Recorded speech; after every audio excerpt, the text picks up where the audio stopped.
네, 오늘은 1월 첫 주로서 새 것과 헌 것이 교차되는 그러한 뜻깊은 의미를 가진 주일입니다. 사람들은 대체적으로 새 것을 좋아합니다. 모든 물건을 살 때도 새 것을 좋아합니다. 그래서 신발도 옛날에 그 노래 가운데 새 신을 신고 뛰어보자 무슨 팔짝, 신을 신으면 왜 뛰어봐야 되는지 너무 기쁘니까 그러겠죠. 그 다음에 우리가 옛날에 불렀던 노래 중에서도 엄마 생일이 새 달력에 엄마 생일이 있네. 이런 노래를 신년 초에 불렀던 그런 기억이 납니다. 이런 의미가 있는 새 것을 주신 하나님께 감사드리며 오늘 말씀을 함께 나누고자 합니다. 오늘 신년 이런 새 첫 주일을 맞이해서 오늘 나눌 성경이 바로 신약 고린도후서인데 사도 바울이 기록한 서신이죠. 고린도서가 소개하는 사도 바울은 하나의 목회자입니다. 그러면 사도 바울의 목회관은 뭘까요? 사도 바울은 어떤 관점에서 그의 목회 사역을 감당했을까요? 오늘 본문에 나와 있는데 고린도후서 5장 14절에 그리스도의 사랑이 우리를 강권하시는 도다에서 시작을 해가지고 오늘 본문에 이제 주 안에서 새 것이 되는 과정까지 연결이 되어 있습니다. 바울의 내면 속에는 바울이라고 하는 목회자의 중심 속에는 강권하시는 그리스도의 사랑이 항상 그를 끌어가고 있다고 하는 것이죠. 이것이 그의 신앙 고백이자 목회 철학이자 목회관이라고 이렇게 정의할 수 있습니다. 그렇다면 여기서 강권하다. 그리스도의 사랑이 우리를 강권하시도다. 강권하다가 뭘까? 이 강권하다는 말은 헬라로 슈네코입니다. 쉰과 에코가 결합되어 있는데 쉰은 함께라는 용어고 그 다음에 에코는 가지다, 소유하다, 책임지다, 또 관장하다, 지배하다, 몰아가다 이런 뜻을 가지고 있어요. 대표적으로는 그냥 가진 바 되었다, 소유하다는 개념이 주로 많이 쓰여지는 단어예요. 그래서 이 두 단어가 합성하게 되면 슈네코라는 말은 어떤 사람을 강하게 결합시켜서 가진 바 되어서 어떤 방향으로 몰고 간다 이런 뜻이에요. 이거 잘 안 쓰는 단어지만 옛날에 마부들이 썼던 그 구사 개념, 구사는 뭐냐면 말을 아주 노련하게 몰아가는 그런 것을 구사라고 합니다. 그러니까 전문적인 그런 말을 모으는 말몰이꾼은 말을 잘 알아서 이리 하면서 이쪽으로 저쪽으로 가다가 서다 멈추다 이걸 잘하면서 끌어가는 이것을 구사라고 하죠. 바로 그것입니다. 강권하다는 말은 그리스도께서 저와 여러분을 그분과 결합을 시켜서 이거를 쪼매서 묶어서 결합을 시켜서 정말 구사처럼 잘 바람직한 정말 구원의 길로 잘 이끌어 가신다. 할렐루야. 그런 뜻이에요. 자, 이렇게 그리스도의 사랑이 강권에서 나타나지는 것을 맛본 사람은 사도 바울만이 아니라 오늘날 주를 따르는 오늘날 예수 그리스도를 주로 고백하는 많은 그리스도인들 저와 여러분에게도 그대로 임하여지는 것이죠. 그리스도의 사랑이 강권하게 되면 어떤 현상이 있습니까? 첫 번째로 유순한 사람이 됩니다. 첫 번째가 유순해집니다. 여러분 김장할 때도 저는 김장할 줄 모르지만 여러분 김장 해보셨잖아요. 배추에 소금을 쳐서 이거를 뻣뻣한 배추를 부들부들하게 부드럽게 이렇게 한다면서요.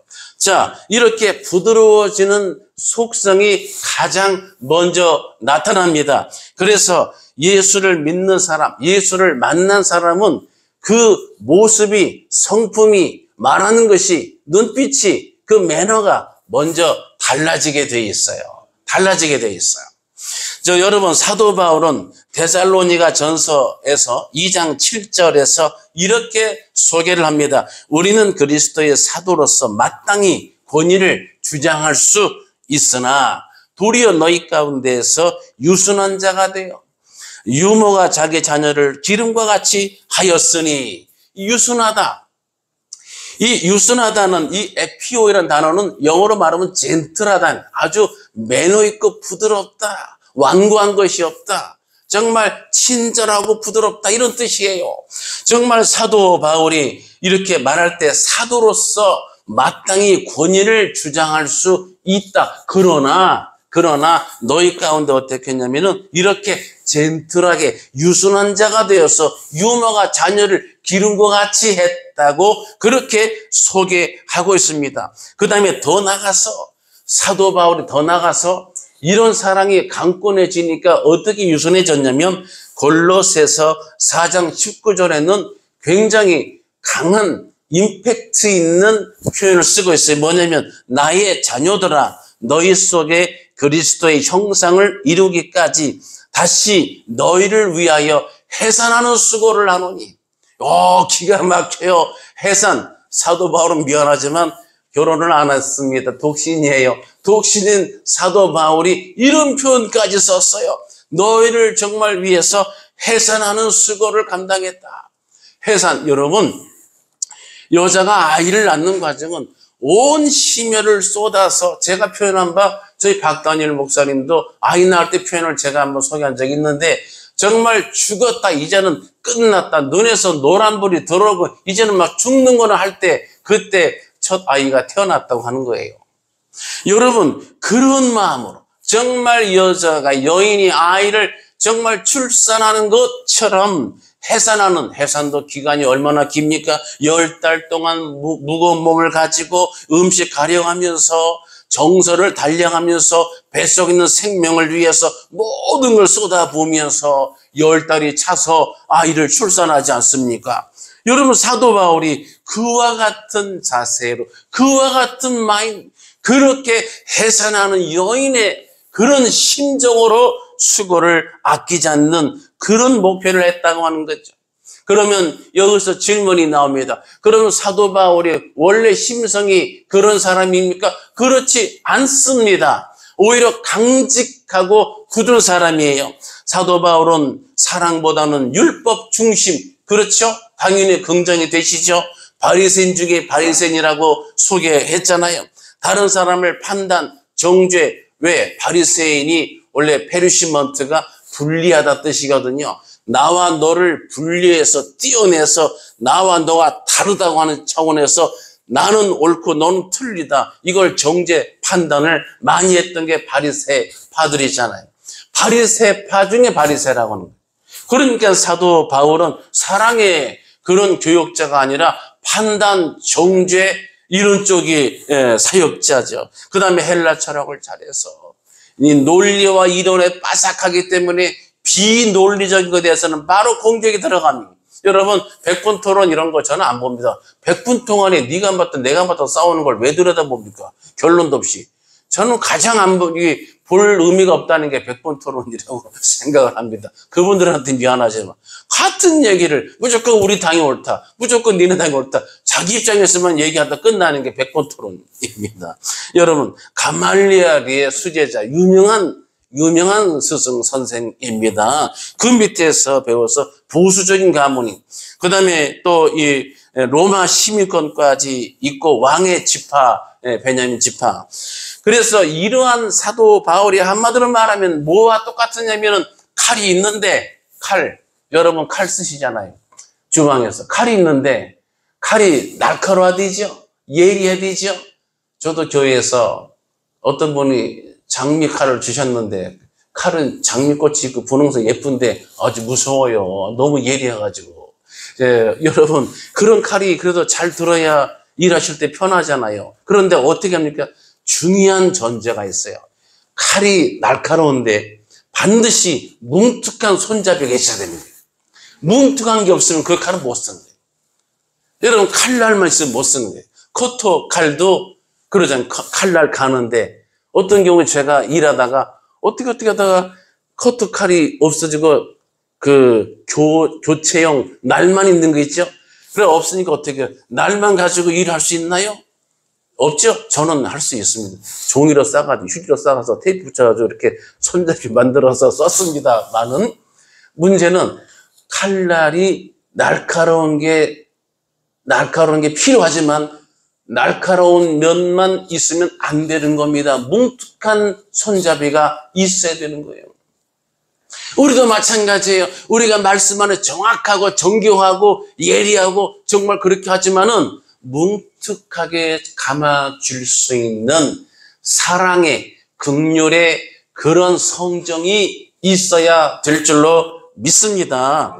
이런 사람, 이렇게 사도 바울이 날카롭고 예리하고 똑똑하고 비판적이고 판단, 정죄를 잘하는 그러한 목회자 사역자가 이렇게 유순한 젠틀한 사역자가 되고 해산하는 수고까지를 언급할 만큼의 사랑의 사도가 될 수 있었던 이유가 뭘까요? 한마디로 십자가의 사랑을 경험했기 때문에 나를 위해서 피 흘려 돌아가신 예수 그리스도의 또 그러한 독생자를 제물로 내어주신 하나님의 사랑을 직접 이론이 아니라 몸소 그의 실존의 삶을 통해서 그러한 하나님의 사랑을 깨달았기 때문에 그래서 그 어떤 것도 그리스도 예수 안에 있는 하나님의 사랑에서 끊을 수가 없다고 이렇게 단호한 고백을 하고 있는 것입니다.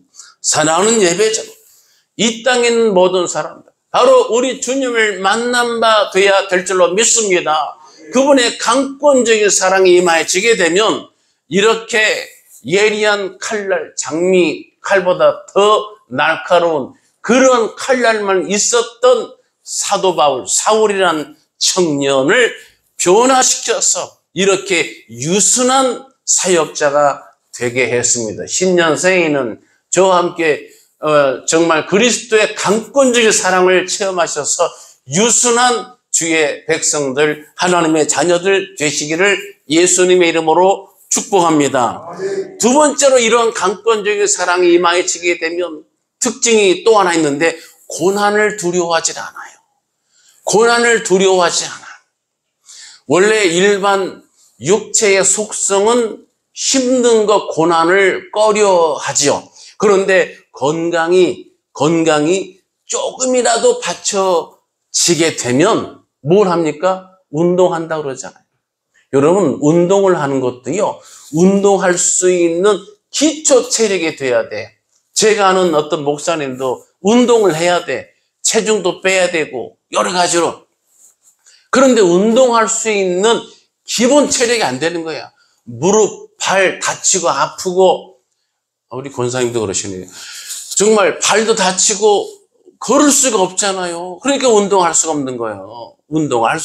운동하기 위한 체력이 받쳐줘야 돼. 그 다음에 조금이라도 운동할 체력이 되면 운동하는데, 운동은 다른 말로 말하면 우리끼리 말하면 내 몸에 고난을 입히는 겁니다. 맞죠? 내 몸에 힘들게 나한테 군대로 말하면 얼차려 기합을 주듯이 군대에서 기합 받는 것도 막 누워서 막 엎드려 뻗쳐하고 막 또 뭐하고 이게 다 운동과 관련돼 있는데 내가 스스로 자원해서 내 몸을 혹독하게 굴리는 거, 이게 운동이잖아요. 그러니까 처음에 내가 나약해져 있으면 운동하려면 정신이 멘탈이 강하지 않으면 운동 못하는 거예요. 내가 추운데 방에서 이불 뒤집어 쓰고 있을 것인지 나가서 내가 걷고 뛰고 할 건지, 물론 눈 오는 날 빼놓고, 자 내가 걷고 움직이고 찬바람 쐬고 활동할 건지 멘탈이 있어야 되겠죠. 자 멘탈이 내가 정신으로 무장돼서 내가 이대로 주저앉지 않고 내가 자꾸 걷고 뛰고 움직이고 일하겠다 하면 그때 운동이 시작되는데, 여러분 그때가 바로 나에게 뭐예요? 그 힘든 과정을 내가 스스로 선택해서 고난을 맛보고 이것을 극복하고 또 고난을 맛보고 투여해서 또 극복하고 그러면 뭐가 생겨요? 뿌듯해지는 거예요, 몸이. 그러니까 운동하는 사람들이 그래서 운동에 뭐 중독도 있다고 그러잖아요. 연예인들은 막 하루에 몇 시간씩 운동을 그냥 막 6시간, 8시간 막 몸을 가꾸기 위해서. 그 정도는 아니지만 말입니다. 그래서 정말 예수 그리스도의 강권적인 사랑을 만나게 되면 두 번째 현상이 고난을 두려워하지 않아. 내가 나가서 맞서 싸우겠다고 하는 그런 담대함이 생겨나게 될 줄 믿으시기 바랍니다. 고린도후서 11장 23절부터 쭉 보면은 사도 바울이 예수 만나 사도가 돼서 고난이란 고난을 다 받은 그 아픔의 고백을 합니다. 그들이 그리스도의 일꾼이냐 정신없는 말을 하거니와 나는 더욱 그러하도다. 내가 수고를 넘치도록 하고 옥에 갇히기도 더 많이 하고 매도 수없이 맞고 여러 번 죽을 뻔하였으니 유대인들에게 40에서 하나 감한 매를 5번 맞았으며 그 39대 매를 5번이나 맞았다는 거예요. 3번 태장으로 맞고 1번 돌로 맞고 3번 파선하고 1주야를 깊은 바다에서 지냈으며 여러 번 여행하면서 강의 위험과 강도의 위험과 동족의 위험과 이방인의 위험과 신의 위험과 광야의 위험과 바다의 위험과 거짓 형제 중에 위험을 당하고 또 수고하며 애쓰고 여러 번 자지 못하고 줄이며 목마르고 여러 번 굶고 춥고 홀벗었노라고 고백합니다. 저는 어렸을 때 고등학교 때 정말 신앙 무슨 수련회 가서 이 말씀 읽다가 겨울철에 너무 충격받았어요. 사도 바울이 이렇게까지 고생을 했다니. 네. 그러면서 고린도후서 1장 8절에서는 또 이렇게 총체적인 고난을 설명합니다. 형제들아, 우리가 아시아에서 당한 환난을 너희가 모르기를 원하지 아니하노니. 이 아시아는 이 유럽 아시아 뭐 이런 쪽이 아니라 도시 이름이 아시아입니다. 이것이 근거가 돼서 나중에 아시아 대륙이 됐습니다만 그때 뭐라고 하냐면 힘에 겹도록 심한 고난을 당하여 살 소망까지 끊어지고 살 소망까지 끊어졌어. 누가? 사역자가, 사도 바울, 목회자가, 주의 종이, 그리스도인이 우리는 우리 자신이 사형 선고를 받은 줄 알았으니 여러분 이 문장 속에 내장된 현실은 얼마나 혹독했겠습니까 여러분. 그런데 이렇게 살 소망까지 끊어진 바 됐다고 하는 사역자가 디모데후서 4장 7절에서 이렇게 고백을 합니다. 나는 선한 싸움을 싸우고 나의 달려갈 길을 마치고 믿음을 지켰으니 할렐루야. 정말 이런 심한 고난을 받았는데도 보니까 다 통과하고 이겨나고 나가서 선한 싸움을 다 싸웠네요. 나의 달려갈 길을 다 마치고 믿음을 지켰다고 완료형으로 고백하고 있습니다. 어떻게 이런 삶이 가능할까요? 어떻게 이런 고난을 뚫고 이길 수 있었을까요? 바로 이것이 십자가의 사랑인 줄로 믿습니다. 그리스도의 사랑, 강권하시는 사랑. 표준 세번역에서는 그리스도의 사랑이 우리를 강권을 어떻게 번역했냐면은 잡습니다. 이렇게 고백을 했어요. 그리스도의 사랑이 우리를 완전히 감아쥐고 휘어잡았다고 하는 거예요.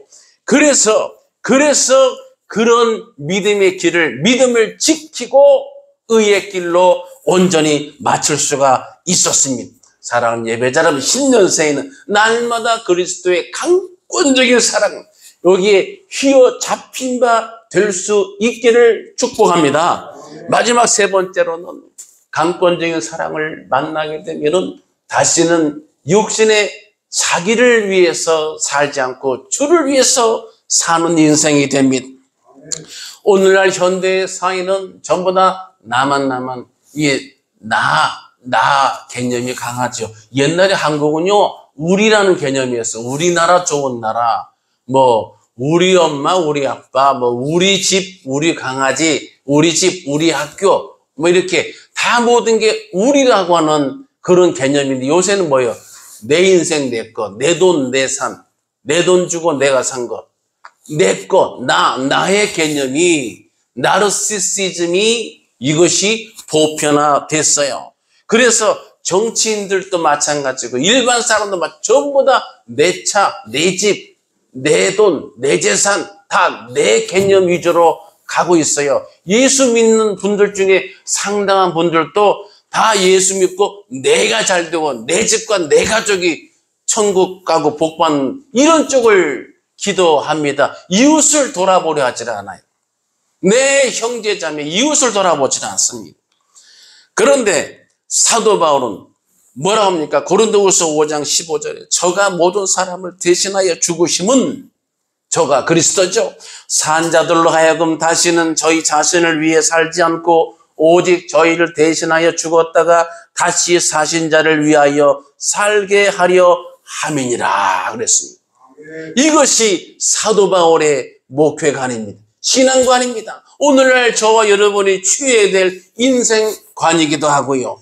바로 이것이 뭐예요? 마지막 관건이 강권적인 주의 사랑을 만나게 되니까 유순해집니다. 아주 젠틀해집니다. 고난을 두려워하지 않습니다. 박차고 일어섭니다.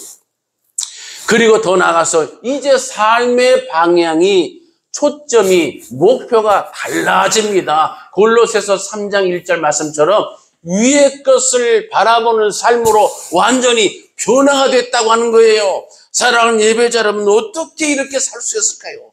어떻게 주를 위해 살 수 있을까요? 그리스도의 사랑이 나를 강권해서 휘어잡으면 그렇게 되는 줄 믿으시기 바랍니다. 이것은 영어로 말하면 컨트롤이에요. 살다가 보면 여러 가지 일들을 만나잖아요. 그때마다 나를 컨트롤러가 있어요. 바로 그리스도의 사랑인 줄로 믿습니다. 그 사랑이 나를 컨트롤하도록 내가 내 삶의 주인을 내어 맡기시면 모든 것이 달라지는 거예요. 여러분, 사람이 화가 날 때도 다스릴 수 있는데, 제가 마산 창원에 거기에 이제 목사님직 가서 그 안수식에 준비하다가 차 마실다 해서 거기에 이제 담임 목사님하고 차 마시는데, 그 목사님이 교육학을 전공한 교육학 교수이기도 합니다. 그래서 그분이 쓴 여러 가지 분노에 대한 심리학 등 책이 있어서 얘기하다가 제가 질문했어요. 그 목사님, 그 사람이 분노를 다스리려면 어떻게 해야 돼요? 딱 그랬더니 갑자기 질문이 들으니까 잠깐 한 3초 멈칫하더니 저한테 뭐라고 그러냐면은 25초만 참으면 됩니다. 25초의 비밀이 있다는, 25초만 참으면 어떠한 화도 다스릴 수 있다는 거죠. 여러분이 화낼 일 있으면 25초만 세세요. 세시고 뜸을 들이면은 기분 다 빠집니다. 25초의 비결. 팁이 좋았어요. 나중엔 저하고 티타임 한번 합시다 하고 약속을 하고 마쳤습니다. 사랑하는 예배자는 예레미야를 보니까 예레미야가 독특한 고백인데, 여러분 엘리야가 죽기를 간구한 거 있죠? 근데 예레미야는 죽기를 간구하지 않았어요. 그 대신 이 예레미야는 너무, 여러분 아시지만 눈물의 선지자죠. 속이 터지고 답답하고 정말 이스라엘 백성들이 돌아오질 않고 중재가 예고되고 얼마나 마음이 괴롭고 아프고 무겁고 아주 그냥 진들렸어요. 그래서 이 예레미야가 속으로 낙심이 되고 또 낙심이 돼가지고 그가 이 어떤 결심을 하냐면, 다시는 내가 사람들한테 하나님을 전하지 않겠다. 다시는 내가 내 입으로 주의 말씀을 전하지 않겠다고 결심을 합니다. 그런데 그 낙심이 어떻게 됐을까요? 예레미야 20장 7절에 답이 나와 있습니다. 여호와여, 주께서 나를 권유하심으로 내가 그 권유를 받았사오며 주께서 나보다 강하사 이기셨으므로 할렐루야. 여기 다 끝나버렸어. 자, 주께서 나를 권유하심으로, 이게 바로 오늘 말하는 그리스도의 사랑이 나를 강권하시도다. 바로 주께서 나를 권유하심으로, 주께서 나를 사랑으로 강권하심으로, 할렐루야.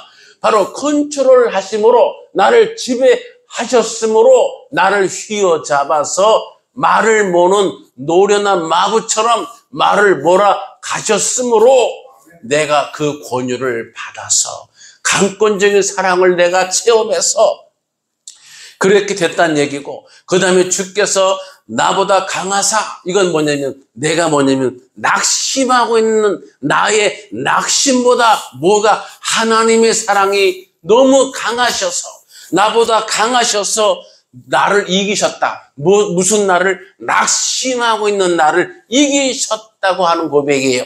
그래서 이런 고백이 나와서 20장 9절에 이렇게 기록하고 있습니다. 내가 다시는 여호와를 선포하지 아니하며 그의 이름으로 말하지 아니하리라 하면 아까처럼, 아까 낙심할 때 초반처럼 내가 만약에 그대로 처음 내 결심대로 있었다고 하면은 내 마음이 불붙는 것 같아서 골수에 사무치니 답답하여 견딜 수가 없습니다. 할렐루야.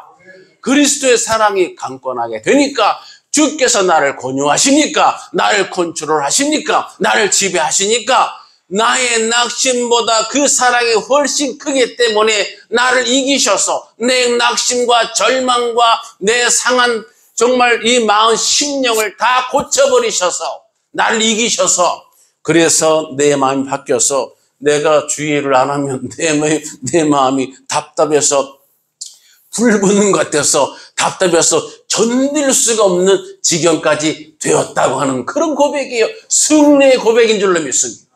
믿음의 확신인 줄로 믿습니다. 어떻게? 그리스도의 사랑이 강권해지니까 이렇게 된 거예요. 사랑하는 예배자 여러분, 이제 말씀을 정리할까요?